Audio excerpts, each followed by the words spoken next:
guys, I have a challenge for you all. Here on the left, on those two arches, if you pay attention to the whole rock, it's possible to imagine the shape of a huge animal.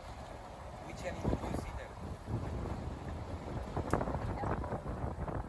This big rock here with the arches. You have to look at the whole elephant. Exactly. An elephant drinking water. And does anyone here know Luis Figo? Figo, yes. Football player.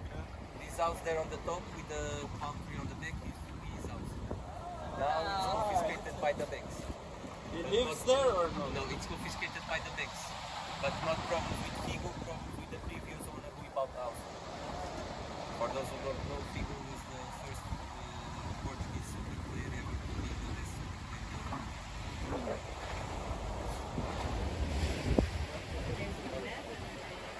Yeah, I think so. Guys, just to let you know, we're gonna do a James Bond landing on the beach. The best spot. Yes. So once we are, right now we can all stay like we are, okay? But once we get closer to the beach,